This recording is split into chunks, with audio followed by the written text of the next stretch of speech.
Ingenio y Sociedad, el podcast de la Escuela de Ingeniería Electromecánica de la UIA. Compartamos conocimientos, debatamos ideas y construyamos comunidad. Ingenio que transforma, sociedad que inspira.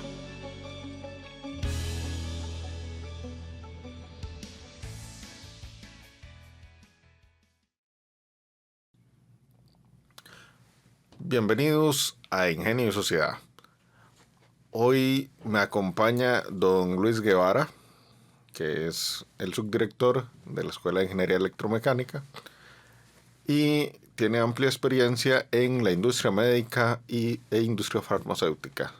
Entonces, don Luis, tenemos un tiempo de trabajar juntos en la dirección de la carrera, pero me gustaría que le cuentes al público un poco cómo fue que llegaste a caer en esta clase de industria. ¿Qué te llevó ahí? Buenas, mi nombre es Luis Guevara. Salí del tecnológico hace mucho, pero mucho tiempo. Y estaba trabajando en la industria de llantera. Y en la industria llantera trabajaba como ingeniero de casa de fuerza. En lo que significa es, lo relativo es bombas, transferencia de calor y calderas. Y en eso que llegó una industria de dispositivos médicos por primera vez a Costa Rica. Me llamaron y me dijeron que si quería ir. Entonces era una prueba para ir a experimentar algo nuevo, porque la industria de Costa Rica en dispositivos médicos estaba naciendo apenas. Era una de las... Y me contactaron y me fui para Estados Unidos por un tiempo con esa industria. Regresé a Costa Rica y hicimos el startup. El startup es cuando se traen las máquinas, se ponen a funcionar, se instalan y se comienzan a funcionar. Pero antes de ponerlas a funcionar hay una parte que se llama comisionado. Los norteamericanos dicen ese comisionado es cuando está la parte del proveedor, del instalador, la parte de la empresa, que era yo en ese momento, y el gerente de proyectos, de todo el proyecto.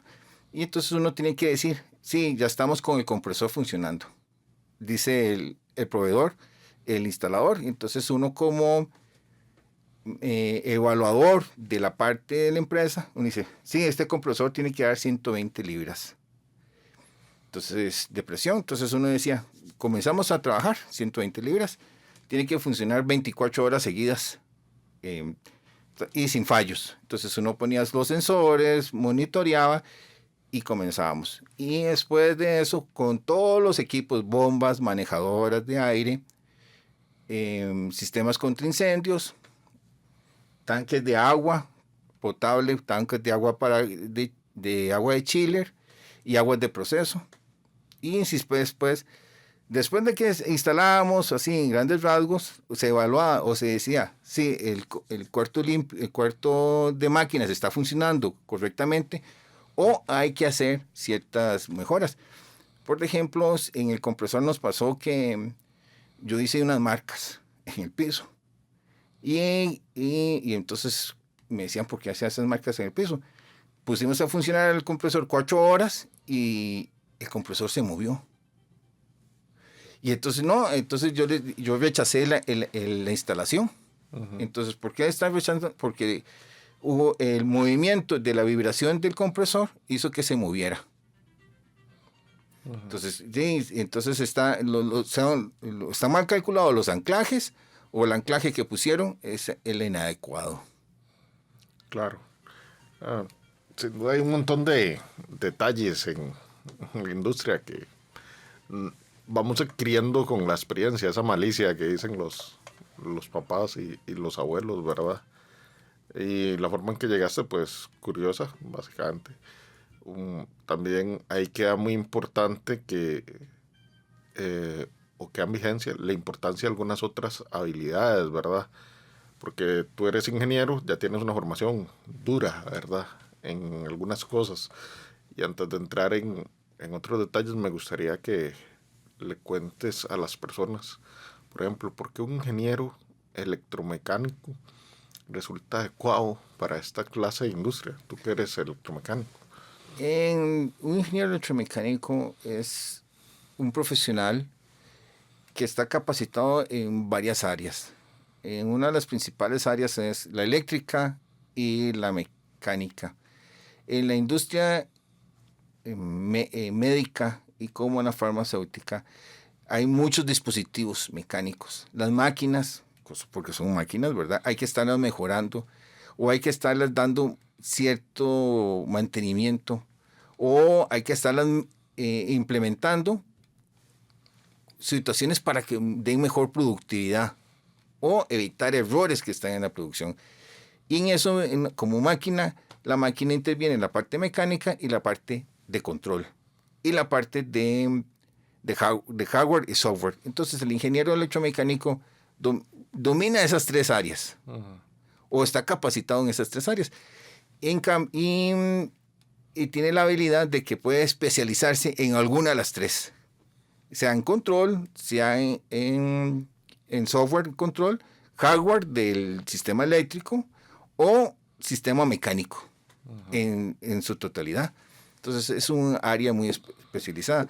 Adicionalmente, la industria médica y farmacéutica tienen muchas facilidades, tienen muchos que son sistemas contra incendios, sistemas de aire comprimido, sistemas de agua, sistemas de vapor y sistemas eléctricos de subestaciones. Y entonces hay que darle mantenimiento a todo eso o aportar nuestro granito de arena para mejorarlo. Claro, sin duda alguna esa formación tan integral que tiene el electromecánico es muy favorable para esta industria, lo cual resulta curioso porque es un perfil que no existe en todos los países, por cierto, es como en cierta área latina, ¿verdad? Pero además de eso, una cuestión que se me viene a la mente, que es imposible dejarlo de lado, es lo regulada que está la industria médica y farmacéutica. Está sometida a demasiadas normas, más que muchas otras industrias. ¿Qué nos podrías agregar respecto a esto? Para los estudiantes es un pequeño barniz que nosotros en la universidad los capacitamos, como en los cursos de tuberías y en los cursos de sistemas de electricidad, diseño eléctrico, que ven diferentes normas para poder aplicar el diseño correctamente. En la industria farmacéutica, en la industria de dispositivos médicos está sumamente regulada, porque cada tornillo que uno ponga o tiene una intención en la máquina o tiene un quehacer. Entonces, si uno modifica un tornillo, si uno modifica un sensor, tiene que validar esa modificación de ese sensor. ¿Por qué lo modificó? ¿Qué es lo que va a hacer? Y corroborar que ese sensor funcione adecuadamente. No porque sea que yo quiero producir más, voy a producir errores. Yo necesito evitar errores. Ya que voy a decirles así, un ingeniero electromecánico en la industria médica salva vidas. Yo tuve la experiencia de que me ponían a hacer un diseño de una máquina, yo la redactaba y la redactaba como en forma de un algoritmo y entonces tenía que buscar a nivel mundial quién me podía hacer esa máquina. Entonces tenía que viajar a nivel mundial, buscar un proveedor que me hiciera esa máquina, de acuerdo a lo que yo redacté. Entonces ellos decían, ahora sí, eso está de acuerdo a qué normas. Entonces esto está de acuerdo a las normas de la FDA, de acuerdo a la EMA, que es europea, y Anvisa, creo que es brasileña, y Coprisa, que es mexicana. Entonces todas esas normas tienen que reunirse el diseño de la máquina. Después de que el proveedor construye la máquina, uno iba a las instalaciones del proveedor y le decía, vamos a corroborar que funcione adecuadamente. Entonces corroboraba estadísticamente si tenían que producir 10,000 piezas y el porcentaje de error era de 0.05%, tiene que producir menos del 0.05% de error. ¿Y por qué digo que salva vidas un ingeniero electromecánico? Porque imagínese que usted cuando vaya a utilizar una aguja, aunque sea para inyectarle la vía, si la aguja funciona mal o el dispositivo que funciona mal para inyectarle la vía no funciona adecuadamente en ese momento, esos segundos que el doctor cambie el dispositivo médico para que funcione son esenciales. Puede entrar en colapso, puede entrar hasta en coma la persona o puede ser muy doloroso quitarle y estar poniendo dispositivos médicos. Entonces, uno salva vidas. Sí, sin duda alguna. Hacer bien el trabajo ayuda a salvar vidas. Por cierto, si a ustedes les gustan estos temas, pues háganlo saber, denle me gusta, suscríbanse, pongan las preguntas que tengan. Con mucho gusto, don Luis y yo trataremos de contestarles las inquietudes o inclusive va a ser otro programa para ampliar si algo no queda suficientemente claro.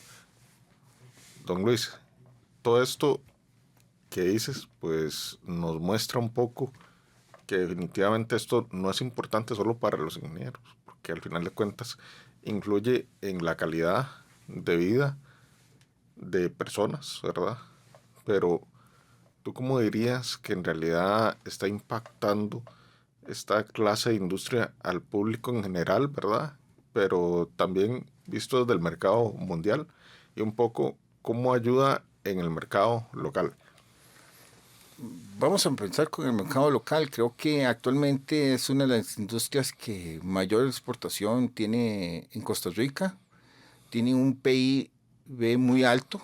De las zonas francas aportan más del 10%, creo. Y eso, con solo eso, pongámonos en el zapato que una persona que trabaje, cualquier posición que trabaje en la industria médica o industria farmacéutica, solo una persona genera alrededor de 5 o 6 empleos. ¿Por qué genera 5 o 6 empleos? Porque en la mañana la persona que está trabajando para la industria médica tiene que buscar un transporte. Entonces, el señor del bus llega a la parada, tiene hambre, va a buscar la cafetería, ya lleva 2. Cuando llega ya al trabajo donde va a estar, están los oficiales de seguridad, lleva 3, y después está el supervisor de uno y el jefe del supervisor. Ya llevo 5 personas, solo por una persona. Imagínense que es una cadena gigantesca que se va generando por una sola persona. Y eso, y después la persona tiene atrás su familia. Entonces, eso es una cadena gigantesca. Tras de eso, eso es forma local. En forma, también nosotros, Costa Rica, se ha posicionado como un clúster de industrias médicas importante a nivel mundial. Y eso, ¿qué significa? Que nosotros ya que el Made in Costa Rica se entiende que es. No es Made in un banano, por decirlo así. Porque uno se siente orgulloso cuando uno va a otro país y ve un banano y dice, ¡ay, qué lindo! Usted dice, Made in Costa Rica. Sí, pero ahora usted va a un hospital norteamericano, ve dispositivos médicos que dicen Made in Costa Rica. Va a Europa con ve dispositivos médicos que dicen Made in Costa Rica. Entonces el corazón ya se le quiere salir a usted del orgullo porque estamos haciendo calidad y salvando vidas, que es lo más importante en la parte de dispositivos médicos. En la parte de farmacia, voy a ponerles un ejemplo. Sin los farmacéuticos no habría Coca-Cola o otras bebidas así. Es un ejemplo. Por la farmacia nosotros tenemos un expertise. El Ministerio de Salud es uno de los mejores de Costa Rica y nos regula tan bien que por cambiar la etiqueta o cambiar el sabor un poco, hay que volver a hacer todos los permisos sanitarios. ¿Y eso qué es? Un costo. Sí, pero eso nos regula, que no podemos hacer cambios sin pensarlo. Tenemos que planificar los cambios. Y el ingeniero electromecánico, aquí en la UIA, nos enseñamos a planificar. Entonces, y eso es muy importante para nosotros, que salgan muy bien en esos campos. Porque, y voy a decirle, en parte, imagínense que ahí, si un familiar suyo está grave y podemos utilizar fármacos fabricados en Costa Rica, que son más baratos que los que traídos de otros países, entonces también hay que sentirnos mucho orgullo. Y estos mismos fármacos también pueden ser exportados, son exportados. Voy a decirle, si usted tenemos tos, que es lo más normal, hay fármacos que son costarricenses y fármacos que son de otros países. ¿Y cuál preferiría usted? A veces preferimos el costarricense, el que nos receta el doctor, ¿verdad? Pero los doctores a veces recetan otros y ¿por qué ese? Y entonces ellos tienen sus condiciones, pero el costarricense funciona muy bien. Entonces, nosotros con lo de nosotros y sabiendo que es de calidad. Tenemos muy buena industria para respaldo. Muy bien, así que ya lo saben. Mucho orgullo de lo que se hace en la industria médica y también en la farmacéutica. Sin duda es bueno y sí hay buena reputación, sin duda alguna. Hay detalles, ¿verdad? Se influye en la gente, se ocupan ciertas habilidades, como ya lo hemos mencionado, manejar códigos, ser buenos en otras cuestiones, la matemática definitivamente y otras cuestiones. Pero es un tema que no podemos dejar de lado, aparte de todas esas habilidades técnicas que son necesarias, indispensables. En el mercado de competencia actual, las empresas buscan muchas otras habilidades. ¿Cuáles le dirías a los estudiantes, a las personas que nos ven, que son muy importantes e indispensables, además de la formación curricular que les pueda ofrecer una carrera para entrar en estas industrias? Algo que tiene la UIA es el trabajo en equipo. La UIA tiene muchos trabajos en equipo. O sea, en el plan de estudios siempre hay que hacer trabajos individuales o en equipo, pero generalmente son equipos. Y eso es esencial en la industria farmacéutica y en la industria de dispositivos médicos. ¿Por qué? Porque ellos son industrias extranjeras y ellos tienen una cultura de trabajo en equipo. A nosotros los costarricenses hemos ido aprendiendo. Hemos hasta recibido capacitaciones de trabajo en equipo. ¿Por qué? Porque nosotros decimos, podemos montar el caballo solo. Uh-huh. Y vamos solos en el caballo. No, ahora no. Nosotros vamos en el caballo, vamos montados en un caballo, pero tenemos que jalar la carreta todo, pero vamos en un solo equipo. Uh-huh. Entonces tenemos que, y eso nos ha costado a los costarricenses. Y ahora hemos ido transformándonos en trabajo en equipo. Es una de las mayores habilidades que tenemos que tener para el trabajo dentro de este tipo de industrias. Otro tema que tenemos que tener en cuenta es el idioma inglés. El idioma inglés es sumamente importante. Puede tener un dominio bajo, alto, pero tiene que tener inglés. Ese es un punto, es el talón de Aquiles, por decirlo así, del profesional. Claro, sin duda alguna, dos cosas que son muy buscadas, e incluso puede decirse que en la actualidad muchos buscan hasta una tercera lengua, ¿verdad?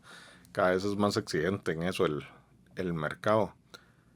El hecho de que tal vez haya sido, se podría decir que un pionero en gran parte, ¿verdad? En este tipo de industria, porque empezaste muy joven y hace tiempo. Te ha ayudado también a que puedas hacer consultoría. Tú tienes una empresa, ¿verdad? Sí, es una empresa, se llama GESIN Engineering Technologies.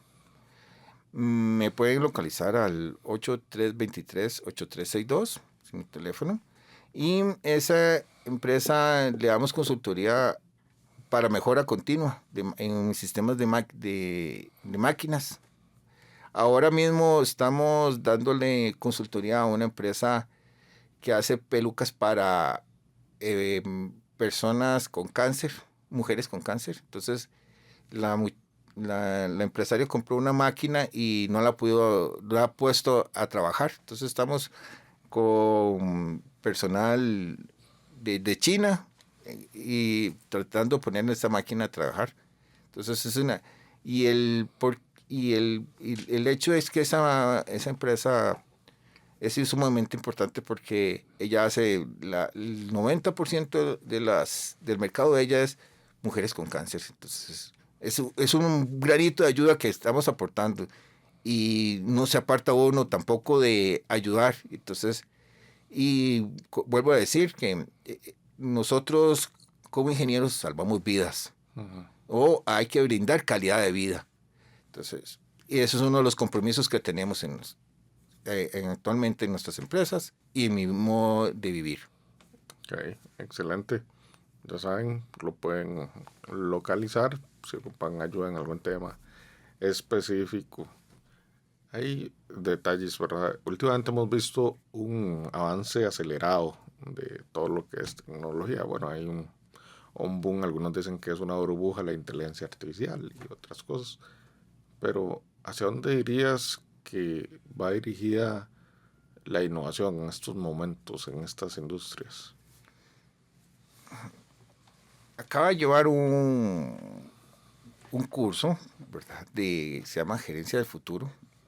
Y en ese curso nos enseñaron que la inteligencia artificial es una herramienta y que tenemos que saber usarla para el uso de buscar respuestas. Y esa respuesta es complementaria a los conocimientos de uno. O sea, siempre va a estar el conocimiento de uno, el humano, y la inteligencia. Ahora tenemos otra herramienta, la inteligencia artificial. Eso es como cuando los primeros ingenieros había una cosa que se llamaba regla de cálculo. Entonces, apareció la calculadora. Entonces decían, no, ya no son ingenieros porque ahora usan una calculadora.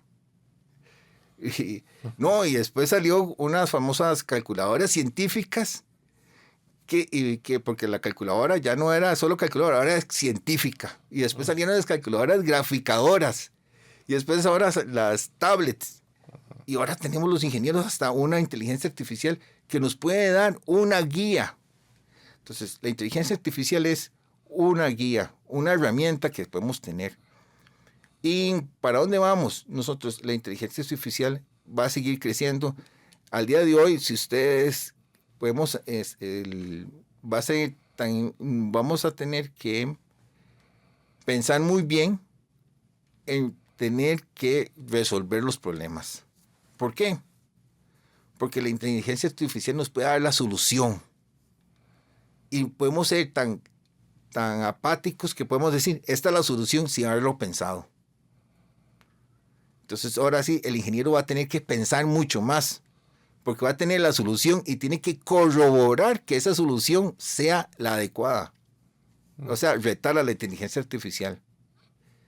Porque, vuelvo a repetir, van a estar nuestras vidas encima. Porque, ¿cómo vamos a decirle que un señor que diseñe un puente y le mete los datos a la inteligencia y le da el puente?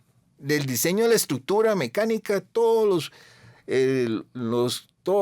la estructura de fuerzas, conocimientos, cimientos, todo. ¿Y qué va a hacer el ingeniero? ¿Dárselo a los constructores para que construya esta obra? No. Ahora el ingeniero tiene que revisar y corroborar que lo que está diciendo esa inteligencia artificial sea verdad. Porque no solo la vida de los transeúntes que vayan a pasar sobre el puente, puede ser hasta la de él, puede ser hasta la de su hijo, o puede ser hasta la de su mamá, que pase en el puente y colapse. ¿Y qué va a decir?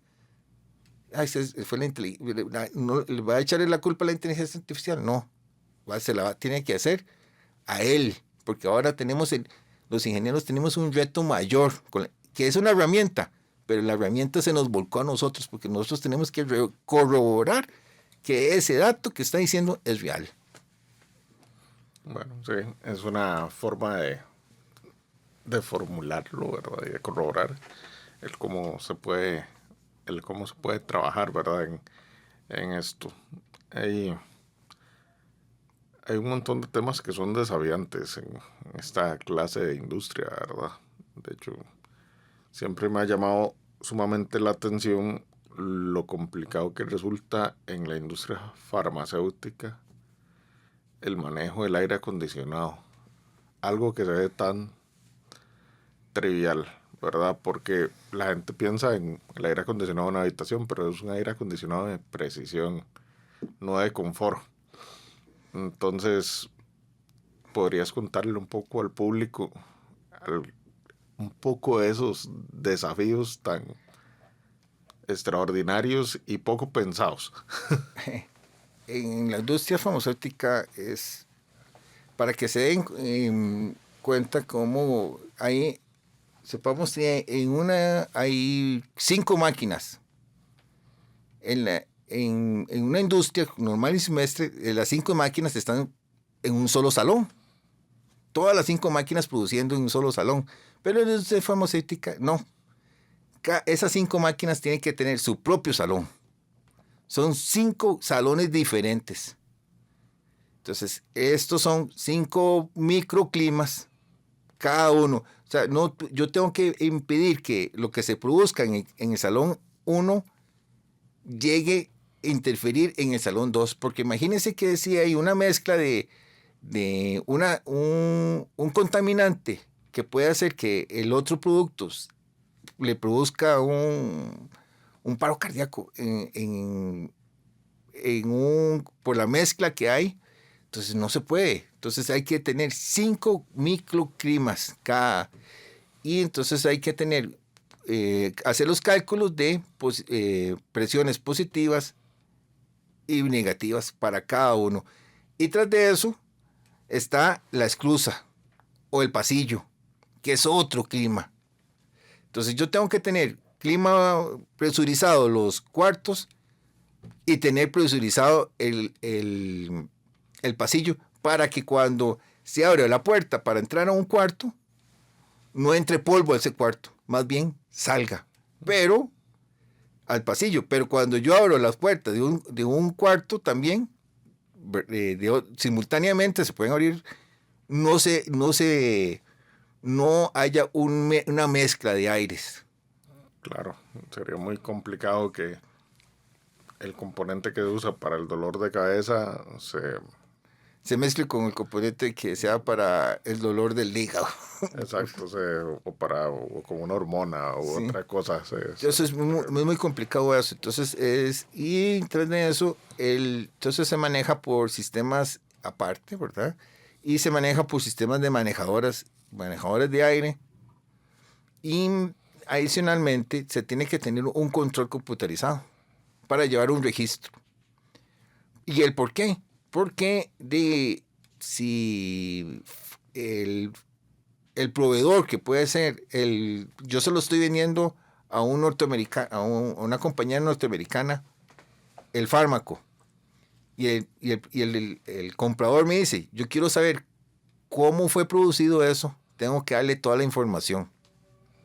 Tengo que tener la capacidad de darle todos los registros de que eso fue producido con calidad y cumpliendo qué normas. Claro. Bueno, ese es un pequeño pastelazo a uno de los retos. Obviamente hay muchísimo que decir. Déjennos en sus comentarios qué más les gustaría que ampliemos, ¿verdad? Hay muchísimo donde podemos hablar si quieren que tratemos algún tema en específico. Lastimosamente el tiempo se nos ha agotado, así que les doy las gracias por escucharnos. Recuerden suscribirse. Hoy me acompañó don Luis Guevara, el subdirector de Ingeniería Electromecánica, empresario también. Y yo soy Emanuel Coto, el director de la Escuela de Ingeniería Electromecánica de la UIA. Los esperamos en el siguiente episodio.